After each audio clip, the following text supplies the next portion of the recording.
As the federal response to coronavirus has gone forward, people are obviously concerned about exactly what sort of aid, what sort of policy changes will be produced in the short term. But a lot of us are also wondering long term what effect this pandemic could have on our domestic politics. What sort of silver lining can come from this horrible tragedy? And I was very interested to read an op-ed just a couple of weeks ago. The coronavirus makes a special case for boosting our social safety net. We're going to get a graphic in there in just a second on that. And so I'm very excited to be joined by the author of that op-ed, editorial director and publisher of The Nation magazine, Katrina vanden Heuvel. Welcome to the Damage Report. Thank you, John. Uh, No, I ver- mean, these are times, first of all, may courage, compassion, and community prevail. These are times where I hope you and yours are safe. But we do need to think about what kind of country will emerge, what kind of political, economic, social system will emerge from this crisis. And I wrote that, the social safety net is a great immunity booster. And I think we need to rethink where we are. This crisis, as you know, has revealed the cracks, the fissures, the weaknesses of our economic, political, social system, so that someone like Bernie Sanders, who's played such an important role in shaping our political debate in these last 5, 6 years, who suspended his campaign yesterday, ideas that he's been talking about, suddenly reality endorses those ideas. Medicare for all, job protection, universal basic income, universal child care, empowering workers, ensuring perhaps that government keep people on payrolls, thinking through what a planned economy would look like. Because you know what, John, the job numbers that came out today, I think they're looking like 1932, 33, Great Depression numbers. yeah. So we need massive government intervention in wise ways, not bailout for corporations. There's some jobs obviously involved with corporations, but putting people first, and healthcare, meeting needs of hunger, of safety, of security, and redefining what security means in these times is critical. So I think we're at a moment where if we can think anew, if we can expand our collective imagination, even amidst this horrific crisis, we can emerge in a more powerful way and a more secure way. We probably agree quite a bit on both the needs that might not currently be being met by the relief efforts that have already passed, and to some extent, I think the silver lining so far that I have seen, not from Washington necessarily, but from regular people, is they seem to be sort of getting that this is revealing not just new issues, but it is magnifying the issues that were already there. And I don't know if you've seen the change in polling like approval for Medicare for all, for instance, which has spiked, especially amongst independents in the past few weeks. Do you think that to some extent, if politicians are going to move in a new direction, that it might be driven by a new desire for these sorts of policies amongst the population that's being awakened to some of these inequities during the pandemic?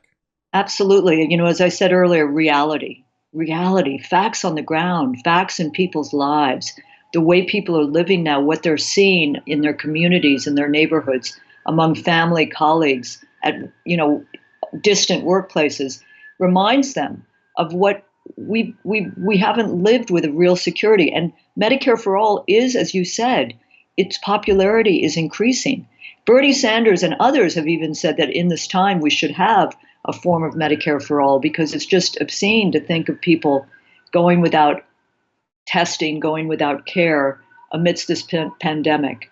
So I definitely think empowering workers' rights, free public higher ed will be back on the agenda, because these ideas have been popular, interestingly, but now, of course, given this jolt, this boost. And I would also say something I wrote about this past week, John. We've spent so much in this country over the last decades in a bloated military. The nukes we've built, the carriers, they're being used as hospital ships, but think about how we have failed to invest in confronting pandemics, nuclear proliferation, mass migration. Those are the security threats and challenges of this next century. And it should force us to think very hard about how we invest, what our priorities are, and what true human security means. And it's not just buying more military equipment. So I hope there's a rethinking there as well.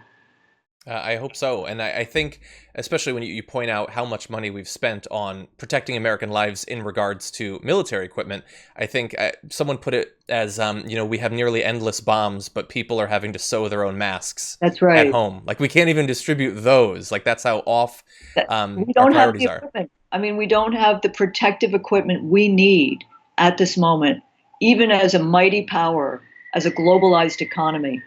And I think the other thing I would like to add is we're heading into, primaries, as people know, have been postponed. We saw in Wisconsin something I think was very dangerous, where the Republican playbook appears to be to weaponize the crisis so that you don't have safe, secure voting. And the Supreme Court, in its decision, which allowed the Wisconsin primary to proceed, it reminded me of Bush v. Gore 2.0. But I wrote a column on vote by mail. As you know, 4 states already use it. A quarter of people in 2016 voted by vote by mail. People in this country fought and died for the right to vote. Let us not see people die in order to vote come these next primaries, and certainly not in November. So there's good legislation that has been put forward, but there needs to be more muscle and more funding in order to begin to really have a cogent, coherent, effective vote by mail system in these next months. And so originally, I think in the first major relief bill that was passed, the Republicans were going to allocate $100 million for helping to prepare for future elections. They got that up to $250 million, which is still about 10% of what we What's believe needed. we might need. And so I'm sitting here hoping that more will be done. But in the meantime, while I'm waiting for legislation, Donald Trump spent yesterday much of his press conference Denouncing. exactly. Yeah, And so what are your hopes for what will actually in the end be passed, and what will Trump allow? What will he veto when it comes to prepping you for the know, general election? this has to be put on a curious scale. It should be in the Republicans' interest, even though voter suppression by Republicans has been their playbook. But about a quarter of the electorate is 65 or older. Don't fact check me on that right now, but I believe that's the case. So their electorate is older, and they should want to have safe voting procedures. I think we need to shame the Republicans. Are they really going to lead people to die because they're not going to enact more funding, provide more funding for something that is legitimate, has been used, is effective? So I think we need to do shaming. We need to do mobilizing. I don't know how much can be done on the state level. That's something to explore.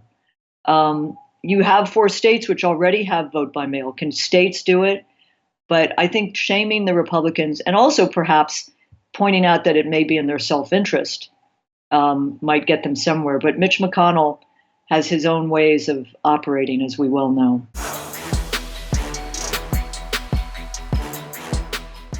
Check out the Damage Report podcast each day, wherever you get your podcasts, whether Pocket Casts or Stitcher or iTunes. You can join me as I give you the news and stories you want, with a range of co-hosts and interview guests jumping in on the fun each day. Again, that's the Damage Report, wherever you get your podcasts. And if you get them at iTunes, don't forget to rate and review. Sometimes I'll read them live on the show.